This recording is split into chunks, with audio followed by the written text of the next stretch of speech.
What's up, Slogan Rail Boxing. On this video, I'm going to break down Mike Tyson's one-hitter quitter, right cross.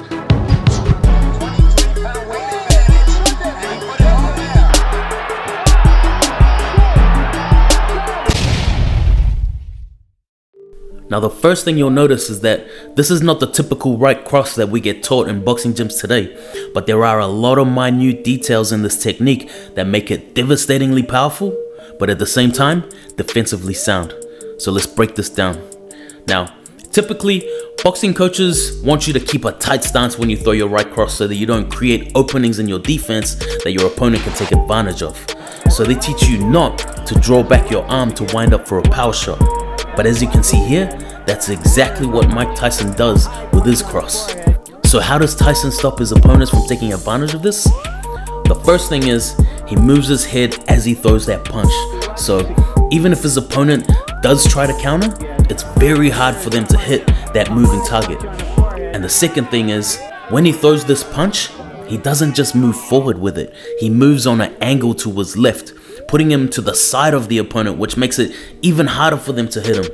And at the same time, it almost turns this cross into a hook, because most of the time when he lands this punch, his arm is not fully extended like it is with a traditional right cross. Which brings me to my next point, which is, how does Tyson manage to get so much power into this single punch? Now, on top of drawing the arm back and turning the cross into a hook, you'll also notice this little skip step he does almost every single time he throws this punch. And that little skip step allows him to instantly create massive momentum, projecting all of his weight into that punch. And you can see from these angles how he almost loses his balance once he's thrown that punch, just trying to manage that momentum.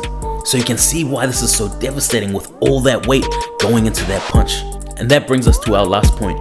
How did Mike create the openings to land this shot? Now, if we go back to that little skip step, you might notice two more things that Mike also did almost every single time he threw this punch. The first thing is, he would change levels. This is classic peekaboo style, confuse the enemy, because most people are not used to seeing their opponent throw a cross to the head from a crouched position. So straight away, that would automatically catch them off guard.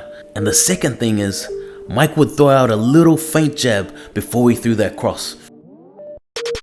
Usually it was to the body to get the opponents to either drop their hands to defend or to get them to open the guard to counter.